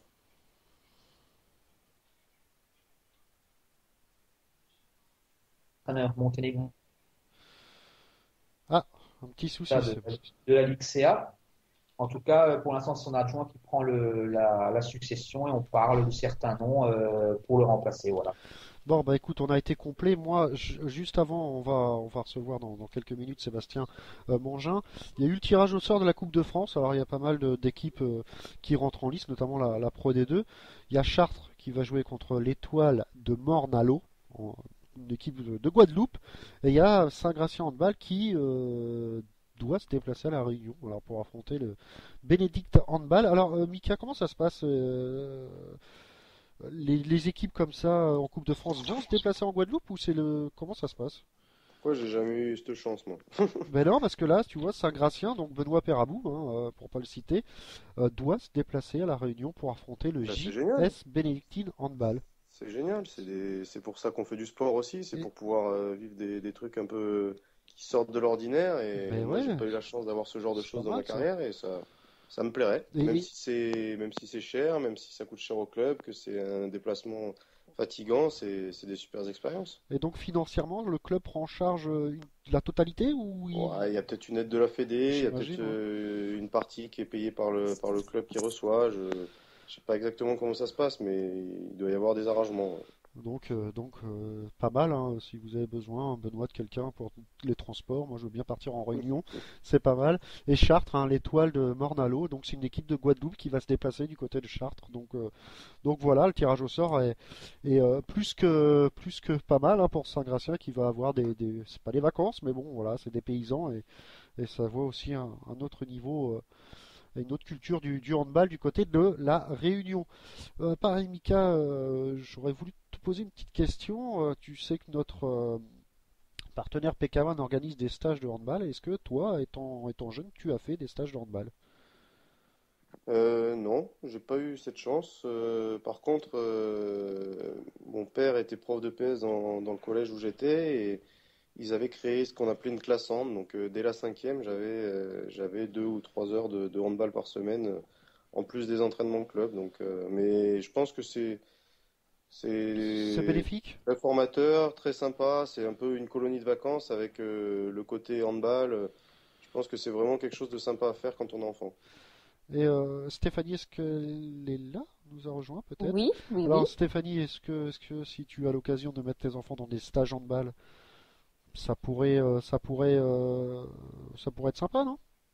Bien sûr, enfin moi alors je suis pour, j'ai longtemps fait des stages, bon alors pas de hand mais de basket parce que quand on pratique un sport, je trouve que effectivement comme l'a dit Mika, je trouve que c'est super sympa de se retrouver pendant les vacances comme ça non-stop 24/24 à faire du hand le matin, l'après-midi, le soir et échanger, pouvoir. Je trouve ça vraiment sympa. Donc oui, bien sûr que mon enfant, en tout cas, s'il le désire, je l'orienterai vers des camps. Ouais. Alors, bon, je trouve qu'on apprend beaucoup et en plus à sociabiliser et dans le développement personnel et en plus de parfois souvent dans la technique. Alors en plus, PK1, donc notre partenaire, organise des stages handball à Besançon et à Pau. En plus, c'est handball anglais. Donc en plus, il y aura un prof d'anglais, j'imagine qu'il y aura des cours d'anglais, etc. Donc chaque stagiaire en plus aura une dotation en textile offerte par PK1. Donc du 21 au 23 octobre, du 28 au 30 octobre, stage parrainé par 2 joueurs de l'ESBM, Romain Scotto et Baptiste Calandre. Et à Pau, c'est Alexandra Lacrabert qui sera qui donnera aussi un cours. Donc voilà, n'hésitez pas à vous renseigner sur le site pk1-stage.com et puis sur le site rtsradio.fr. On va vous poster tout ça. C'est pas trop excessif, je crois que ça doit être 150 € pour les 3 jours avec pas mal, hein, cours d'anglais, cours de handball. Donc voilà, n'hésitez pas et ça peut être, comme l'a dit Mika, comme l'a dit Stéphanie, très bénéfique. Je sais pas, toi, si Sébastien, tu as eu l'occasion de faire des stages comme ça? Ah bon, j'en ai fait plusieurs, tout à fait. En tant que moniteur de handball, justement. Et donc, vraiment quelque chose qui peut faire avancer. Tout à fait, hein. Comme disait Stéphanie, hein, c'est vraiment quelque chose d'excellent pour les jeunes handballeurs parce que leur apprend le respect, la solidarité, à se sociabiliser pour certains et vraiment avoir l'esprit collectif et ce que le handball requiert et en se faisant plaisir dans une bonne ambiance. On met pas au détriment, je veux dire, pas forcément de la qualité, mais c'est vraiment quelque chose que j'apprécie en tant qu'ex-moniteur. C'est très intéressant pour ces jeunes d'avoir justement de pouvoir s'ouvrir à la pratique du handball dans un milieu, on va dire, différent des clubs, de ce qu'ils connaissent. Alors, donc PK1, hein, n'hésitez pas d'aller visiter d'ailleurs le site, il y a des très belles fringues, un salming, etc. Donc pk1.fr, notre partenaire de Handé. On a quelques petites infos. Alors, c'est Sabine qui nous dit Château-Moringes, le club de la Réunion, qui doit rencontrer Ponton-Combo, risque de déclarer forfait, donc pour des problèmes économiques. C'est vraiment dommage. Mais donc voilà. Et elle me demande aussi, parce que est-ce que tu es au courant d'un certain stage d'Aix-en-Provence du côté de la région de l'Auvergne, Mika, au mois de janvier? Est-ce que tu as entendu parler de ça? Non, pas du tout. Un stage du club d'Aix-en-Provence en Auvergne? Ouais, voilà, un stage qui devrait se dérouler du côté de l'Auvergne, non, pas encore. D'accord, non, je suis pas au courant, mais je sais que on a beaucoup d'entraîneurs au club et beaucoup de gens qui s'investissent. Donc ça m'étonnerait pas qu'il y ait des choses qui se déroulent dans leur région un peu d'origine. Ça paraît tout à fait logique. Donc voilà, hein, Sabine qui habite près de l'Auvergne serait très ravie de voir cette équipe d'Aix-en-Provence près de chez elle. Donc voilà, merci de ta réponse, Mika. Je pense que les informations utiles seront sur le site du PUC. Voilà, ouais, je crois que ça a été exactement. Un site très bien fourni d'ailleurs. Bravo au webmaster qui poste des vidéos. Enfin, c'est super boulot et j'imagine le taf que ça doit faire de faire des petites vidéos, interviews et tout, c'est sympa. Donc, Patrick Blo, pour ne pas le citer. Et ben voilà, donc excellent boulot de Patrick Blo. 21h14. Alors, Chartres, vous l'avez compris, c'est encore incliné cette semaine. Alors d'ici là que Monsieur Mahé a voulu taper fort et a gardé un peu plus longtemps les joueurs de Chartres, dont Sébastien Mangin, ça ne m'étonnerait pas, mais il va pas tarder à arriver. On va attendre un peu. On va pouvoir parler peut-être de cette liste de Alain Porte pour l'Euro, hein, tout simplement, pour les qualifs de l'Euro 2014. Je ne sais pas si vous l'avez regardé, messieurs, dames. Non, elle est tombée juste avant l'émission, je crois. Alain Porte, c'est qui? Le nouveau sélectionneur des Bleus. Ah, d'accord. D'ailleurs, quand même. On l'a reçu en plus dans l'émission, Mika, l'année dernière. Il était le sélectionneur de Tunisie. Bah, il a été à Nîmes aussi. Il a été aux deux Nîmes, hein, Nîmes féminin et Nîmes féminin et Nîmes masculin, oui, tout à fait. Effectivement. On n'est pas reçu dans l'émission. Si, je crois, ouais, non. J'étais pas là alors. Ah, t'en as pas manqué beaucoup pourtant, hein, mais on a reçu Alain Porte dans l'émission. Il y a un très bon article qui va sortir sur Hand Planet à propos d'Alain Porte également. Je vous le conseille. Et puis. Oui, en tout cas, pour avoir vu la liste, en tout cas, il mise sur un renouveau, a priori. Exactement. Alors, j'essaye d'afficher, parce que sur Rodney, on a fait un petit article, et j'essaye d'afficher les noms, mais effectivement, 5 nouvelles têtes qui apparaissent quand même dans cette liste. Alors, après, Stéphanie, que peut apporter Alain Porte? Un nouveau souffle de cette équipe? Bah oui, enfin un nouveau souffle, il peut apporter ce que lui seul va apporter, c'est sa touche à lui, celle qu'il a acquise depuis ces dernières années, aussi bien en tant que sélectionneur de la Tunisie ou quand bien même un petit peu plus tôt dans sa carrière entraîneur de Nîmes. Donc oui, il il va amener ce que lui sait faire. En tout cas, il s'est entouré de personnes de confiance et pour apporter ce qu'il va apporter. En tout cas, il semblerait que, en tout cas, voilà, il mise sur une nouvelle génération, du renouveau et un projet qui, j'imagine, vu qu'il prend des jeunes, se place sur du moyen long terme en tout cas. L'objectif, c'est clairement janvier 2016, hein, les JO. Pour cette équipe. Il y a le championnat du monde en décembre là, qui va avoir lieu également. Mais juste avant, à Rouen, à Kinder Arena, il y a la qualif pour l'Euro 2014. Donc voilà, Blandine Dansette n'est pas là, Claudine Mendy n'est pas là non plus, maternité, Camille Aiglon également blessée. Donc c'est Astrid Engouan qui fait son apparition, tout comme Leslie brillamment, les arrières grâce à Adi, Estelle Minko et Dounia Abdou Rahim. Donc voilà un peu les nouvelles qui accompagnent logiquement les cadres un peu de l'équipe de France. Voilà, il y a encore des cadres, il y a encore Nina Kanto, il y a encore Siraba Dembélé, Alison Pinault, Alexandra Lacazette. Il a repris Paul Baudouin, enfin voilà, il y a encore des bons cadres, parce qu'il y a Amandine Leno, enfin voilà, il y a encore de bonnes joueuses qui pourront accompagner et aider au développement de toutes ces jeunes, quoi. Donc à voir, intéressant. Un bon groupe quand même. Faut pas voilà, un peu l'échec des JO, mais vraiment une très très bonne équipe qui, on l'espère, fera pareil au championnat du monde qui se déroule là au mois de décembre en Serbie, fera pareil qu'au Brésil, on ne sait jamais, avec une finale malheureusement perdue, mais en espérant que ça aille aussi loin. Donc je vous rappelle, le jeudi 24 octobre à 19h15, c'est France-Slovaquie, et le 27 octobre à 18h30, donc 17h30 hors française, c'est Finlande-France. Donc voilà la liste complète, et on a parlé un peu de féminine, ce qu'on fait pas pourtant aux grandes dames de Mika, hein, qui adore ça, mais on parle pas assez quand même, Mika, des filles. Non, c'était une petite blague. Ouais, on n'a pas le temps. On n'a pas le temps. Ouais, on n'a pas le temps. Et puis maintenant que c'est à l'importe l'entraîneur de l'équipe de France, je vais d'autant moins en parler. Bon, c'est comme ça, c'est clair. Mika, écoute, on va te saluer parce qu'il y a Sébastien Mangin qui est là. Bonsoir Sébastien. Bonsoir à tous. Bonsoir Seb. Et Mika, toi, on va te laisser un peu te soigner. Tu nous tiens au courant pour savoir si tu joueras le prochain match contre Chambé. Pas de problème. Et si malheureusement tu joues pas, tu peux prendre des belles vidéos avec le ralenti et tout sur ton iPhone. C'est ça. Je vais essayer. J'ai encore du travail à faire pour les publier, mais je vais essayer. Allez, Mika, bonne soirée. Salut à tout le monde. Ciao. Salut Mika. Ciao. Alors, Sébastien, malheureusement, les journées se suivent, les lundis se ressemblent. Défaite de Chartres, d'un petit but face à Nancy. Alors, surtout d'un petit but, est-ce que tu peux nous expliquer un peu le contexte du match? Est-ce que c'est vraiment un match plein et malheureusement vous avez manqué de réussite, ou alors vous êtes encore, entre guillemets, passé au travers?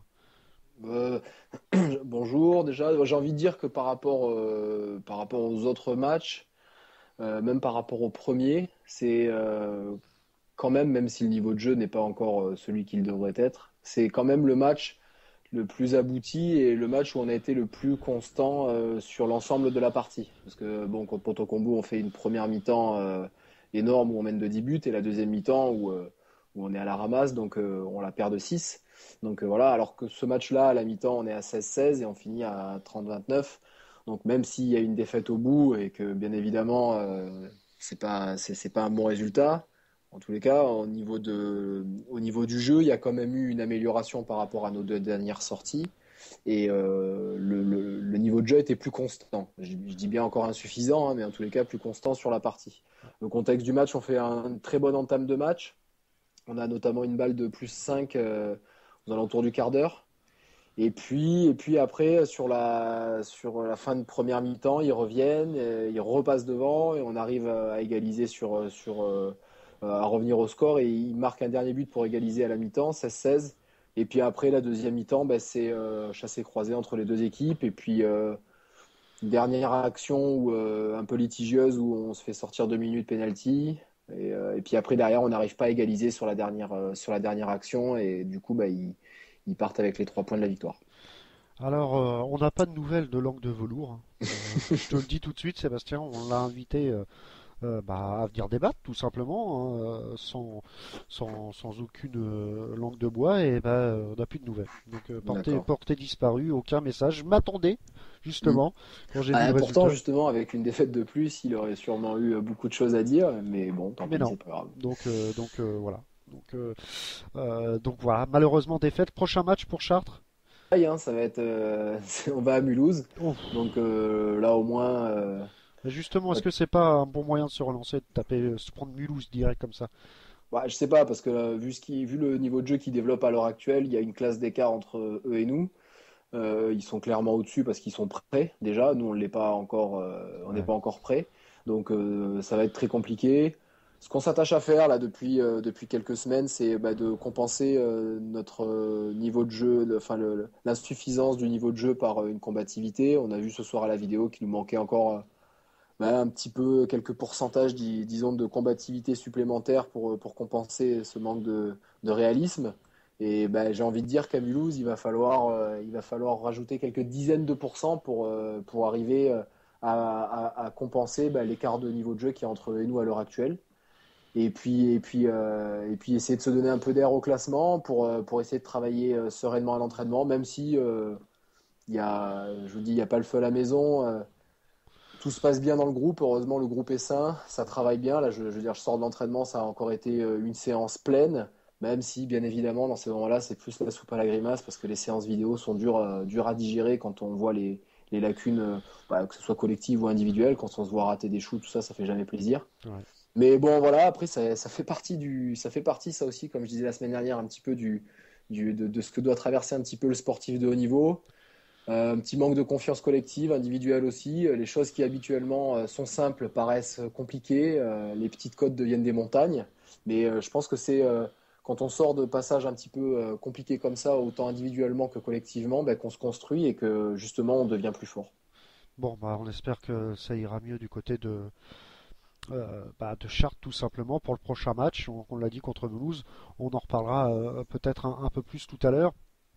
Justement, cette équipe de Mulhouse, tu l'as dit, très performante, et y compris à l'extérieur, qui a battu Bordeaux, une équipe surprenante en ce début de championnat, 23-26. Ouais, donc une victoire de plus pour Mulhouse, effectivement, qui compte 2 victoires et un match nul, mais le match nul c'était donc à Créteil sur la première journée, donc c'était décidément d'entrée de léthargie des Mulhousiens qui permet à Bordeaux de recoller 8-9 à la 16e. Puis une deuxième phase d'impact physique orchestrée par Greg Martin, associé à de la vitesse du petit ailier droit Galotte, qui de nouveau permet de faire un écart et qui donne un petit matelas d'avance de 3 buts à la mi-temps pour Mulhouse. À la mi-temps, je pense que Brahim Iguiri, l'entraîneur de Mulhouse, a dû insister sur cette première période qui a été un petit peu en dents de scie pour Mulhouse, mais qui, à chaque fois que Mulhouse a mis un petit peu d'intensité, leur a permis de se détacher. Et il a dû leur rappeler aussi que la première journée, Istres s'était fait un petit peu piéger, justement, en n'étant peut-être pas à 200% sur l'ensemble de la partie, parce que Bordeaux est une équipe qui a à la fois du talent, mais qui surtout s'est distinguée depuis ce début de saison par une abnégation de tous les instants. Donc c'est un petit peu ce qui s'est passé lors de cette deuxième mi-temps, car après avoir mené une deuxième fois 18-13 à la 39e, les Bordelais sont revenus grâce à leur volonté à 2 buts à la 54e, donc 21-23. Mais bon, l'expérience, une fois de plus, d'un cadre de la Pro D2 qui est Mulhouse, va suffire pour l'emporter 23-26 sur ce match-là. Alors, on a parlé de Chartres, on a parlé de Mulhouse, on va parler maintenant d'une autre équipe qui est en lice pour l'accession en LNH, c'est Créteil. Créteil qui s'impose sur le terrain d'Angers, encore une victoire à l'extérieur, 26-32. Ouais, alors sur ce match-là, même si Créteil montre sa supériorité lors de cette première période, les locaux ne vont rien lâcher. D'abord grâce à Massira Sako, qui supplée sur le poste d'arrière droit en l'absence de Nikolic, qui s'est blessé au pouce dans la semaine. Donc ça fait une blessure de plus pour Angers. On va voir que c'est pas la panacée en ce moment. Puis collectivement, score à la pause 15-17, car Angers fait preuve d'une solidarité dans ces moments un petit peu difficiles. Puis au retour des vestiaires, Angers va faire jeu égal avec les Cristoliens, mais amputé de leurs 2 arrières droits gauchers. et même au final de rotation, puisque même si ils ont pu enregistrer l'arrivée du Joker Andy Pugilet, il leur manque quand même 2 pivots qui sont eux aussi blessés. L'équipe de David Penaud va au final s'essouffler, ajouter à cela une période sans but grâce à Suncic, le portier cristolien qui est coutumier du fait. Il avait fait un petit peu la même chose à Nancy, ce qui avait permis à Créteil de s'imposer à Nancy. Ajouter à cela Olivier Gnocas, qui est en totale réussite offensive à l'heure actuelle. Ça donne un 8-0 qui va sceller le sort du match pour Créteil. Et comme je le disais précédemment, malgré l'arrivée encourageante d'Andy Pugilet, en provenance de Nantes, Angers craque une fois de plus en fin de match, un petit peu comme ça avait été le cas à Besançon. Et donc David Penaud compte sur le collectif et toute la volonté de son groupe de rester soudés dans des moments apparemment qui s'annoncent difficiles. Ils auraient 3 blessés qui sembleraient de longue durée. Voilà. Ouais, coup dur. Sébastien Ripstein, je crois que tu voulais peut-être intervenir. Alors, sur Mulhouse peut-être, je crois qu'on a loupé. Non, c'est juste pour poser une petite question à Seb. Salut Seb. Salut Seb. C'était juste pour. Est-ce que Pascal, à la fin de l'entraînement, vous a déjà parlé de l'objectif principal du prochain match justement contre cette équipe de Mulhouse, puisque tu disais qu'a priori à l'heure actuelle ils sont au-dessus de vous, mais il vous a donné un objectif précis? Non, alors là, on a fait ce matin, comme tous les lundis matins, muscu, donc à la salle. Et puis ce soir, c'était séance vidéo, puis suivi d'un entraînement qui est surtout axé sur les lacunes du week-end précédent. J'ai envie de te dire qu'on n'est pas encore plongé sur le match qui arrive, on est encore sur le match qui est passé et les difficultés qu'on a rencontrées lors de ce match-là. Donc ce soir, j'ai envie de te dire que c'était un petit peu la bagarre à l'entraînement et ça cavalait dans tous les sens et pas beaucoup de fautes sifflées et beaucoup d'engagement. Voilà. Mais pour l'instant, on n'est pas encore, tactiquement plongé dans le match de Mulhouse, ce qui m'arrange un peu, comme ça me permet de ne pas dévoiler nos cartes pour le week-end prochain. Alors, j'ai d'ailleurs une petite question sur le chat, on nous demande s'il y a des blessés du côté de Chartres. On a récupéré Rudy Nivor qui a fait son premier match ce week-end. Voilà, et on a notre ancien emblématique capitaine Sacha Mitrovic qui a un petit souci au mollet qui du coup ne s'entraîne pas. Sinon tout le monde est présent à l'entraînement. Bon écoute, déjà c'est pas mal si on peut avoir toutes les forces en présence pour Chartres. Donc voilà, la réponse est donnée. N'hésitez pas à en poser des questions sur le chat. Sabine est là pour nous les transmettre. Alors on a parlé on va parler d'une autre équipe aussi, malgré un petit début de saison un peu délicat. Là, Istres se reprend pas mal avec une belle victoire face à Ponton-Combo, 31-25. Ouais, le début de saison, ils ont fait un match nul à Bordeaux, mais je pense que c'est un mini faux pas. Je pense que depuis, ils ont quand même montré qu'ils sont bien rentrés dans leur championnat. Pour ce match contre Ponton-Combo, le début de match était à l'avantage des Provençaux, bien orchestré par Bastien Sismondo et conclu par la jeunesse istréenne, tantôt de l'ailier gauche Lucas Ruiz et de Perronneau sur l'aile droite. Et donc c'est pas Jordan, c'est Nils, c'est le petit frère de Jordan Perronneau qui est parti à Monaco, qui a donc signé cette année dans le groupe pro istréen. Et donc ce qui permet à Istres de mener 17-11 à la pause. Donc ils avaient déjà fait un bel écart.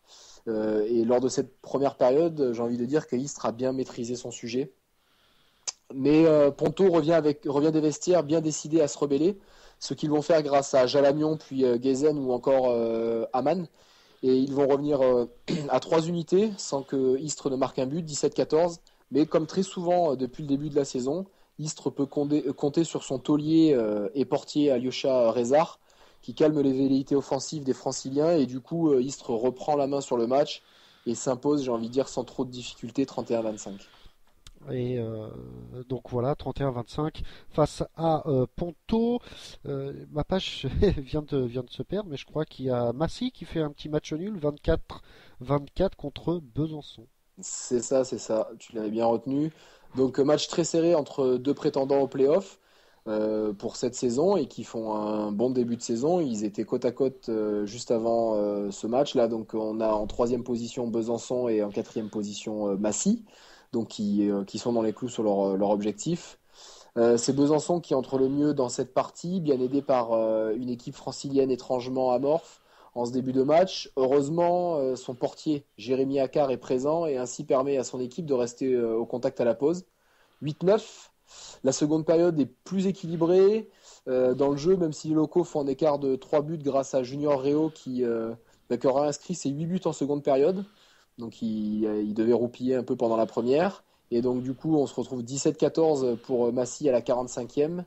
Mais Tokic et Adrien Clerc permettent aux Bisontins de recoller. Au final c'est même Étienne Lamy, un des deux frangins, qui égalisera dans les dernières secondes et évite à Massy donc une défaite à domicile. Un match nul qui en fait arrange un peu les deux équipes, mais qui au final Besançon repart un petit peu quand même déçu parce qu'il menait sur la fin. Et puis le dernier match, c'est cette équipe de Billard qu'on retrouvait en LNH encore l'année dernière, qui sent un peu mieux dans ce Pro D2 que la LNH. Victoire sur le terrain de Vernon, qui n'est pas donné à tout le monde, 29-32. Ouais, une entame de match à l'avantage de Vernon grâce à Manebar, ex-Billérois. Puis petit à petit, les visiteurs font leur retard pour même passer devant juste avant la pause. 11-13 pour Billère. Puis le show Pierre Lemeur, ancien joueur de Cesson, peut commencer. Du coup, l'écart gonfle jusqu'à 5 unités, 15-20. Puis bien aidé par Marcel Chinda, l'arrière droit camerounais, qui d'ailleurs était copieusement sifflé par le public de Vernon. L'écart va monter même jusqu'à 6 unités, 21-27. Grâce à un dernier sursaut d'orgueil, les locaux vont recoller au score, mais il est déjà trop tard et Billère s'envole vers sa deuxième victoire à l'extérieur pour autant de matchs contre 2 matchs nuls à domicile. Donc c'est un peu la particularité. Ils n'ont pas encore gagné à domicile. On le rappelle, et puis en plus l'année dernière non plus, mais bon, ils se déplacent bien et avec leurs 2 victoires à l'extérieur se placent deuxième au classement. Par contre, Vernon n'a toujours pas gagné et ira à Ponto la semaine prochaine avec déjà un match qui commence à sentir la poudre. Ouais, c'est vrai, Vernon qui était un peu en bataille avec vous l'année dernière pour les playoffs, et là se retrouver dernier du classement, avec un match en retard, je crois. Mais Ouais, voilà, il y a un des matchs exempts, mais bon, on l'avait quand même souligné, il y a eu une intersaison compliquée avec une baisse du budget. Ils ont que 12 joueurs, joueurs, gardiens compris, sur la feuille de match. Donc c'est compliqué, c'est une année compliquée pour Vernon qui a au final constitué le budget limite pour la Pro D2 et qui s'engage dans une saison difficile. Mais bon, ils auront quand même des matchs, je pense, où ils peuvent battre n'importe qui parce qu'il y a quand même des joueurs de talent qui composent cette équipe. Et sur un match, ils sont capables de battre Créteil, Billière, enfin toutes les grosses équipes. D'ailleurs, on va en parler un peu de la prochaine journée, la 5e journée. Vernon va se déplacer à Ponto. Ouais, voilà, donc justement, un match qui commence déjà un petit peu à Vernon à sentir la poudre. J'ai envie de parler aussi de Besançon-Istres, 2 équipes qui réussissent leur début de championnat et qui sont à égalité de points au classement. Donc 3e, 5e ex aequo. Voilà. Puis il y a aussi Nancy-Angers. Nancy qui va essayer de confirmer sa bonne victoire à Chartres. Et un derby francilien. Donc derby francilien, c'est toujours un petit peu chaud, que ce soit en LNH ou en Pro D2. Donc cette année, on a la chance d'avoir Créteil. Donc du coup, ça va nous multiplier un petit peu ces derbys franciliens. J'ai eu la chance de pouvoir en jouer avec Paris et Tremblay. C'est vrai. Donc là, un Créteil-Massy qui rappelle quelques belles années de première division aussi. Ouais, effectivement, c'est un match qui va sentir la poudre. Un petit point au classement, si tu veux. Ouais, alors Créteil qui se détache déjà avec un tout petit point d'avance sur Billière, le deuxième. Donc finalement, les 2 rétrogradés d'LNH sont au rendez-vous aux première et deuxième places. Ensuite, on a un petit groupe, comme je le disais précédemment, Besançon-Massy-Istres, donc de 3 à 5 qui ont 9 points. Ensuite, Mulhouse-Nancy, donc 6e et 7e avec 8 points. Ensuite, on retrouve un deuxième petit groupe, Chartres-Ponto-Bordeaux à la 8e position. Et puis ensuite, Valence-Angers, 5 points. Et on termine avec Vernon qui est dernier avec 4 points, mais on le rappelle avec un match en moins. Puisqu'on le rappelle encore une nouvelle fois, Villeurbanne n'étant pas présent, il y a une journée où une équipe est exempt à chaque fois. Ouais, effectivement. Donc un peu particulier cette équipe exempt. Ça sera autour de Chartres pour quand ? Il me semble au mois de décembre. Ah oui. Là, pour ce qui est de la prochaine journée, c'est Billère qui est exempt. Tiens, avant de parler des sets de la JPH, Tu sais contre qui va jouer Chartres en Coupe de France? Est-ce que tu as vu ça? Ou je te l'annonce peut-être. C'est sorti quand, non? C'est l'Étoile de Morne-à-l'Eau, une équipe Ah si, oui, si, de Guadeloupe. Guadeloupéen, un club guadeloupéen. Ouais, et tu as vu où que Oui, va, oui, si, oui. tu as vu où que va Benoît Perabou? Ah non, j'ai pas vu où que va Benoît Perabou. Avec son club de Saint-Gratien Handball, il se déplace à La Réunion pour affronter le JS Bénédictine Handball. Et c'est pas la belle vie, ça. Ah, ça c'est beau, ça. Ça, c'est cool. Donc voilà, bon tirage pour Sanois Saint-Gratien. Ça va être complètement. Ouais, ça va dépayser tout ce petit monde. Donc, il faut dire à Benoît qu'il prenne sa crème solaire. Sa crème solaire. Hein, c'est clair. Sinon, c'est clair. Donc, il a tendance à rougir un peu. Il est un peu palo. Hein. Ouais.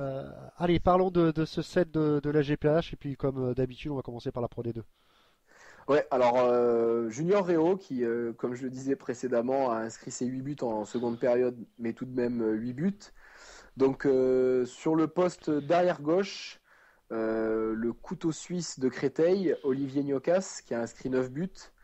Sur le poste de demi-centre, alors il a évolué aussi sur le poste d'arrière gauche lors de ce match-là, mais vu sa performance et celle d'Olivier Gnocas, c'était difficile en fait de les départager, donc on l'a mis sur le poste de demi-centre, poste sur lequel il y a eu moins de bonnes performances. Pierre Lemeur de Billière qui fait 10 sur 11. Marcel Chinda sur le poste d'arrière droit qui inscrit 5 buts. Stéphane Chardon et Adrien Ramon au poste d'ailier droit et de pivot qui ont marqué respectivement 6 buts et 6 buts. Et bon, j'ai envie de dire une fois de plus, Alyosha Reza Ponto.